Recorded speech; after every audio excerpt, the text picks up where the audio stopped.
Good morning, everyone. Welcome, welcome. It is Friday. Finally, it's Friday, and we are here today to build some cool stuff. So normally, the thing that I would have us do is we've been working on building an Alexa skill that is a casino.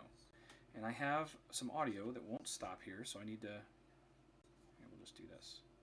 There we go. So today we're going to do things a little different, though. I have a presentation that I have written that I need to deliver at a awesome voice conference in a few weeks, and I thought it would be good opportunity here to rehearse it. So what I'm actually going to do today, we're going to get started in just a minute, but what I want to do is just give the presentation. So we're going to walk through my slides, and I'm just going to give a talk, but it's not going to be like a normal Twitch stream where I'm super interactive and taking questions and talking to everybody as we go on with things. I'm going to try and deliver this like a normal presentation where I'm just up on a stage and I talk for 20 minutes. So that's the plan here. That's what I'm going to do here in just a minute. Excuse me, I'm going to sneeze. And then, oh my goodness. And then when we're done, then I will flip off the slides and we'll come back to this view, and I'd like to talk about it. I'd like to get your thoughts and feedback, and really get into what you guys thought of it. What was good, what was bad, what could be improved, what you didn't understand, all of that kind of stuff. So TeamView, I may have an opportunity to code today. I don't know how the time is going to work out today. There's a possibility there may be no code today, for sure. So, yeah, so let's get right into this. So, the first thing I need to do, I have a special scene that I've created that looks like... No, not that. Not that. Not that.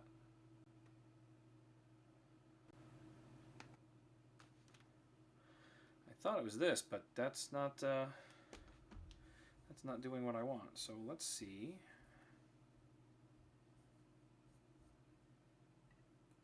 Let's see if we can try that again. Congrats on the skill publication. That's super exciting. So if I do that, you should see just the slide. Yeah, awesome. Okay, so this is my opening slide. This is where we'll start. No face on the screen. We're just gonna talk through this. So I want to make sure that you can hear me, and that I haven't screwed everything up. TeamView, can you confirm? Can you hear me right now? Can you hear me? It seems like everything's working. We have audio. We have my screen. Thanks, man. I appreciate it. Thank you. Okay, cool. I'm glad you can hear me. All right, so let's let's get right into this. I also want to set myself a timer because I want to know how long this goes. So let's open up my clock. Go to timer. And we'll set that up right here. And here we go. Good morning. Today I have a presentation called People, and I'm really excited to be here, and I'm really excited that we get an opportunity to talk about these kinds of things. Because we spend so much time talking about the nuances of how to build code or how to construct something new, and sometimes we forget to look towards the future and look towards what's coming. And so that's really what this presentation is about today. I'm here from Alexa. I work on the Alexa team, but I'm here today to talk to you about people. So I want to start with a great big disclaimer, and I really want to emphasize this. There's a lot of times where I will be purposeful on stage about announcing something or making a deliberate product plug or something like that. That's not what today is. And I want to make sure that I'm really, really clear about this. This disclaimer is both for you and for me. Today, I'm going to talk about the future. This isn't a promised future. I'm not making far-off product announcements. Some or all of the things that I'm going to discuss today may never happen in our lifetimes, or in many lifetimes. But I think there's an opportunity here to really think deeply about where this is headed and what we can do with this technology, and what we can do to improve people's lives. So let's talk about people for a second. I like to dream. I like to imagine. I like to invent. And I actually came here today to share my dreams with you because I think you like those things too. Lately, my dreams are about people and the way lives could be better. As we stand in this pandemic, you look around, everyone is just carrying this extra load of anxiety on top of the anxiety they were already carrying. Life is hard right now. And as I look around, it feels like it could be so much better. It could be so much easier. And there are so many different people in the world that have different needs and different stresses and different worries. And I feel like there are things that we could do with our technology to help solve that. Let me show you what I mean. People are one of the most important things that we have on this earth. People are the reason we go to work. People are the reason we pretty much do anything anymore, right? Think of a thing that you do that doesn't directly affect people in some way. People are interesting. Without people, life is a pretty boring, meaningless place. Imagine being the last person on Earth. I think that would be pretty terrible. What would I be doing? What would my purpose be other than surviving? That seems like a scary place to me, not something that I would really want to be. I like people. So let's talk about people. There are athletic people, right? Some are amazing athletes. They dedicate their time and thought to getting bigger, faster, stronger. They provide inspiration and motivation and entertainment for people. But they do this all in the spirit of people, right? To improve not only themselves, but to impress and inspire those around them. What about artists? Some are very, very talented. Some are just creative. They dream about what could be, and then they create things that inspire other people. They do this through painting and through sculpture. There's many digital artists that are also doing a number of very, very cool things.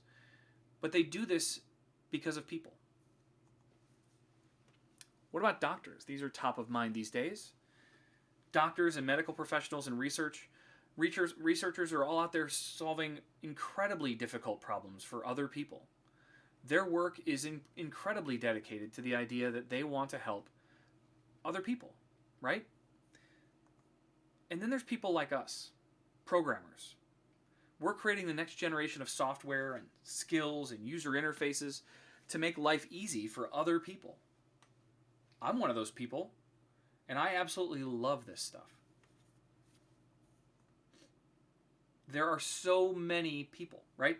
So many different kinds of people, so many different interests and likes and passions from so many backgrounds with so much imagination and enthusiasm. But they all have one thing in common. They all have too much to do all the time.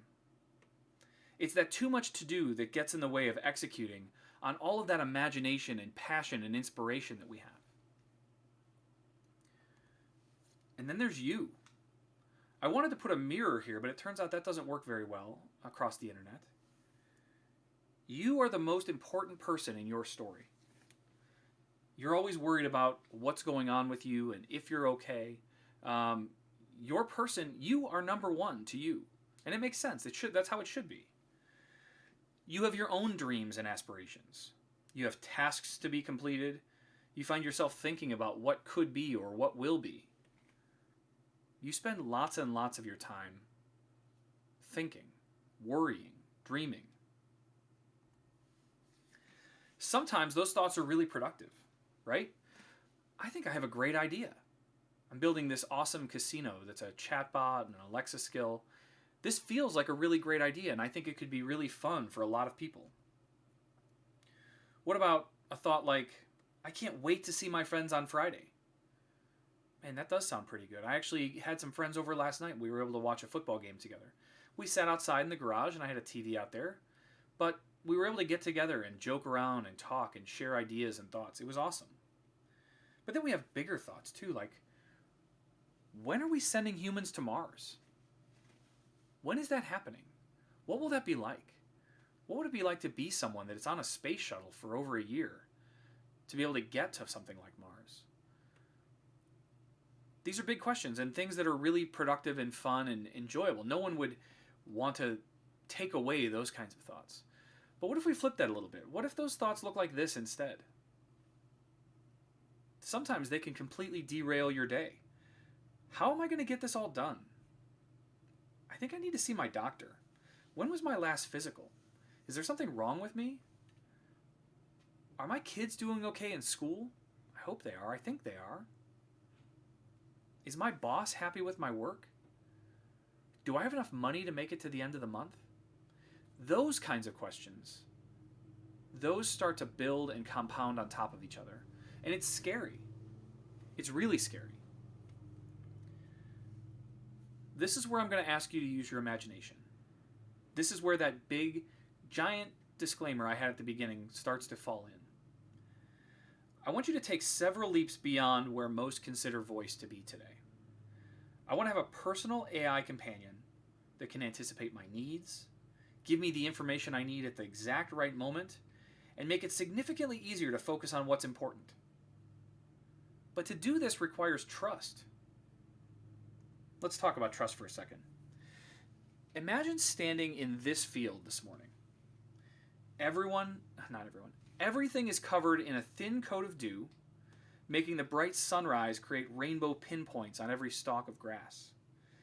You take a deep breath in, and then I come charging out of the woods towards you. I'm soaked up to my knees. I tell you that today is the last sunrise. There won't be one tomorrow. How does that make you feel?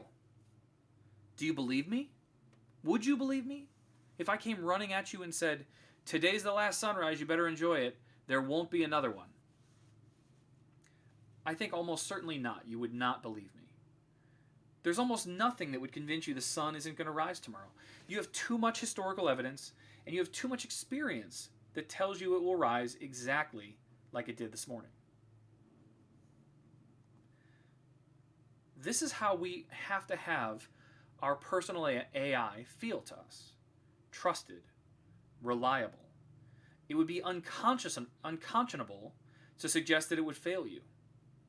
But this trust is a responsibility that we as developers need to be hyper-focused on as we progress in this direction. Let me give you another example of trust. I want you to think about your Bluetooth headphones. Do you have the same kind of trust with your headphones that you do with the sunrise? Do they work? Yeah, they work most of the time. Most of the time they work really well. But when they don't, you're not surprised. You get frustrated. When something important is unreliable, we tend to use it less. If you guys have seen me streaming or doing anything on this camera before, you know that a lot of times I wear these bright yellow headphones. Those are my old headphones that plug in. They're reliable. I can trust them. I know that they're going to work every single time. But when Bluetooth works, it's so good. It's so awesome to be able to be untethered and be able to walk around and still hear what I need to hear. Okay, so let's go back to our frustrated self. Our headphones aren't working. Our kids are screaming. The dog is barking. So we take the short walk outside to the mailbox to see what was delivered. What do we find? Bills. And now our brain is racing about how much everything costs. There's so many stressors in our daily lives, and we are the only ones that can solve them. Or are we? And that's really the question that I want to pose here. Let's talk about bills for a second, because in the vision that I want to paint, we don't pay our bills anymore. Now, don't get me wrong. You still have bills, and you're still going to have them be paid. But our personal AI can do that. Right? I know what you're thinking. Sometimes I don't even have enough money to pay all my bills every month. I have student debt. I have credit cards. Paying my bills needs to be a very manual process so that I can make those decisions as they happen. I need to be able to decide where my money's going to go and how it's going to go at exactly the right time. But my question to you is this. Do all of those choices and decisions that you make, do those actually need to be manual? Do they actually need to be something that you specifically have to decide? Artificial intelligence couldn't maybe make better decisions for you than the decisions that you're making today? Let me give you a couple of examples. Have you ever talked to anybody that plays chess or Go? In many ways, they feel that AI has ruined those games because it's so much better, it's so much smarter, And it can beat almost anyone. Almost every time. But it's also making chess players better because they're having to be more thoughtful and more deliberate about their moves. What about the stock market? That seems like something that's a pretty manual process, right? We have to decide when to buy and sell. But in fact, many stock trading firms have written advanced AI to buy and sell stocks, sometimes both buying and selling shares in fractions of a second. In fact, there's increasing costs in real estate to be able to host your servers, your AI, closer to the stock market because the milliseconds that are required to travel a greater distance over a wire can cost you thousands or millions of dollars. So people are paying a high price to be able to get their servers and their AI closer to the stock market where the decisions are actually finalized. It's absolutely remarkable. And this is the way that the stock market moves now. It's paying attention to trends. It can say, oh, when I get to these things, when I made this much money, buy, sell, buy, sell. But this is happening all the time, right now, today. Another good example is medicine. AI has been proven over and over to be better at diagnosing patients than doctors. Here's a couple of headlines. It's amazing to me, and this is just human hubris, that we decided we know better than anything. But when it comes to making decisions that rely on data, humans aren't good at this. We're subjective. We bring our own personal biases to those decisions. There's lots and lots of ways that this actually ends up being a bad thing for us. Here's a great simple example of subjective bias affecting the outcome of a situation. If you've ever watched a baseball game, you know that many of us would agree the subjectivity of an umpire is a bad thing. There's many times where they call a strike and it's not a strike, or they call it a ball and it was right down the middle. Most players support the idea of an automated strike zone, actually, because it takes that subjectivity of the umpire out of the game. So if we can take the subjectivity out of baseball and medicine and the stock market, just to improve our decision making, we can certainly do the same with your checkbook. Let's look at some other ways we could apply AI to our personal lives to make things significantly better and reduce the stress and anxiety that we're constantly fighting. When was the last time you called your dentist? My father's a dentist, but I don't think most of you have that excuse. I talked to him a couple days ago. You probably made your next appointment during your previous appointment, right? So while you were sitting there, they said, hey, when do you want to come in next? 6 months from now is going to be in February. They might even write it down on a business card for you to remember, right? You get that little business card, you put it in your pocket or your wallet. Do you still have that card? Do you still have it with you? Do you keep it? When the day comes around for the next appointment, don't you almost always need to reschedule? Because you planned it 6 months ahead of time. I don't know what I'm doing 2 months from now, let alone 6 months. These are things that really add stress to our lives. I have this appointment. Do I keep it? Do I reschedule something else? I have standing meetings now at work that are right on top of that.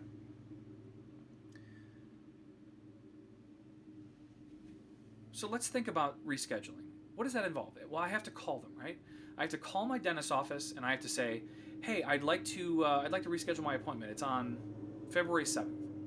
Oh, okay, I see it here. When would you like to come in? Well, I'm free on the 9th before 10 a.m. Oh, I'm sorry, we're fully booked then. Okay, what about on the 13th? Oh, well, that's a holiday, so we actually aren't open that day. Okay, how about the 15th? Yeah, I think we could do the 15th after 2 o'clock. Oh, man, I might have my kid's soccer practice at 3. I won't be able to make that.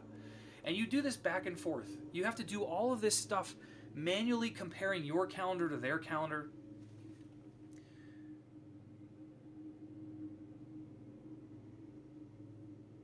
What do I want to say here next? Why should we need to call them at all?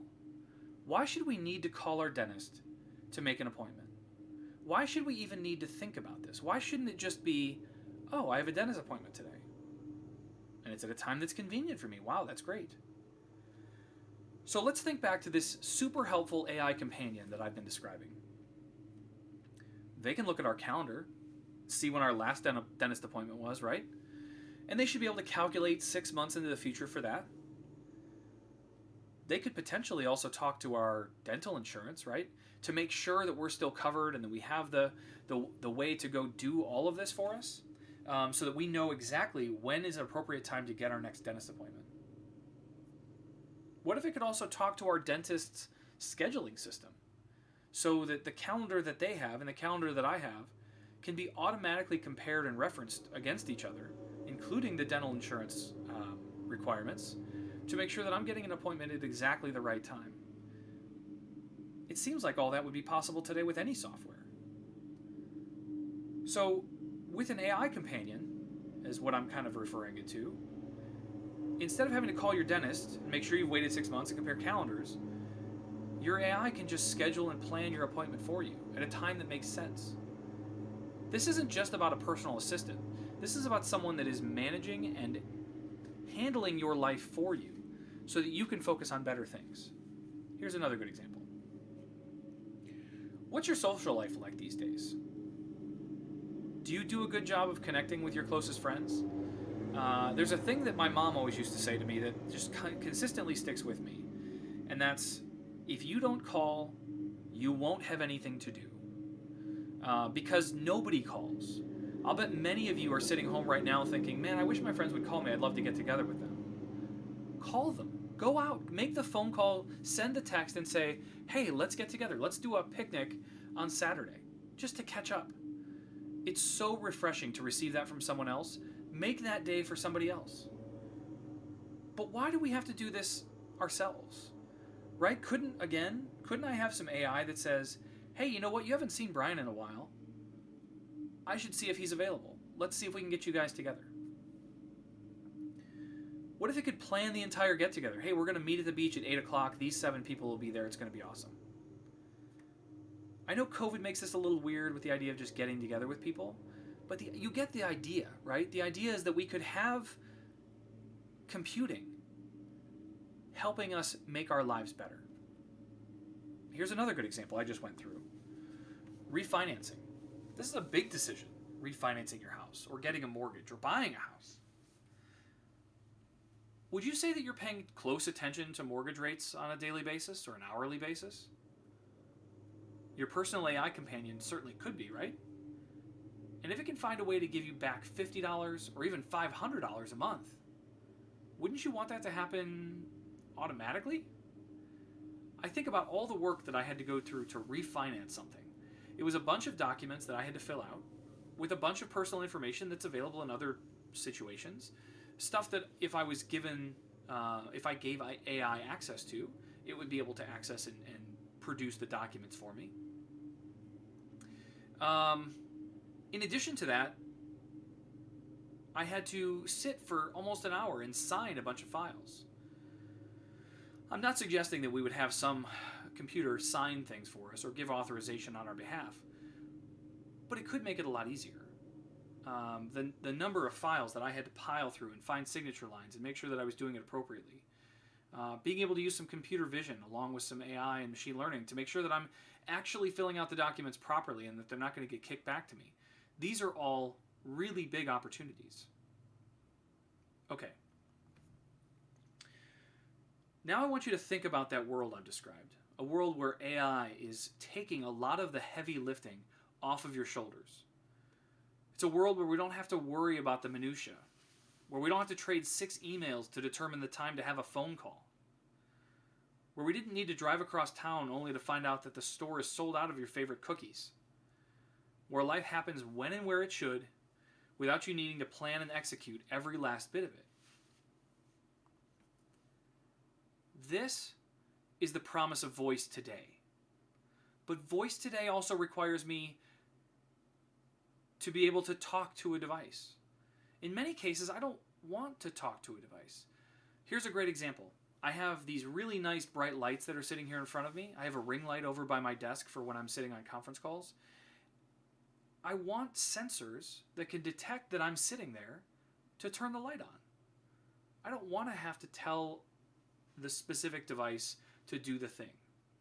I just want it to happen. I want it to recognize patterns in my life. I want it to be able to understand how I live and the way that I do things just by observing. Not because I sat down and configured a whole bunch of files, but because it was able to observe and detect patterns and respond. This is the promise of voice. This is where we're headed. This is why we always say it's day one. Skills are just the beginning of a journey to our personal AI companion.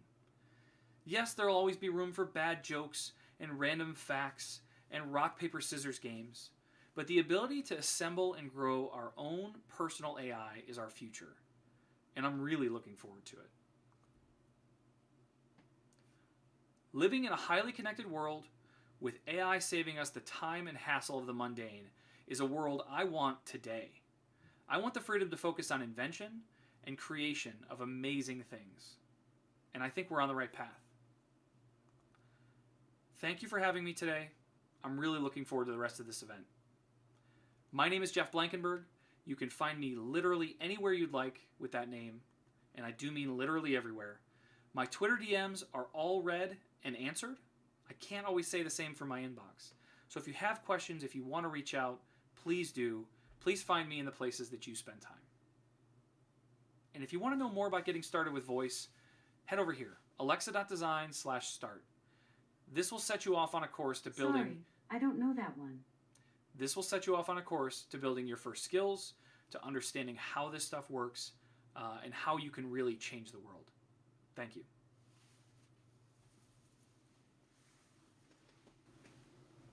All right, there we go.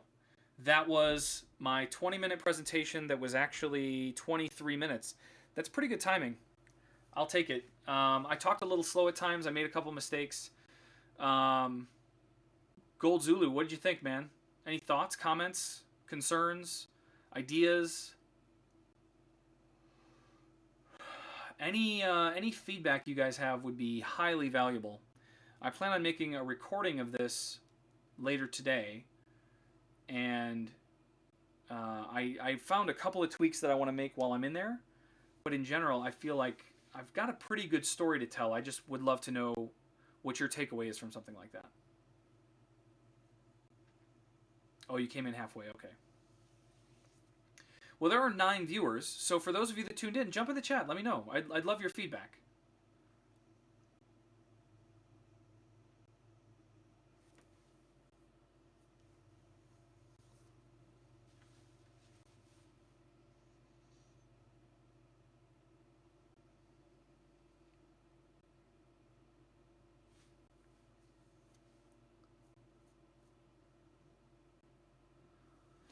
The title is just called People, because it's all about people. That's the whole point of all of this, all the work we do.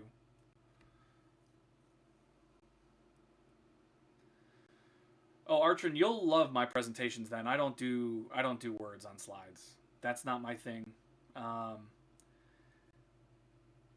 The conference is the Voice Summit, which is coming up in October. And I just happen to be the opening keynoter, but there is a ton of amazing talks that are going to be at that event.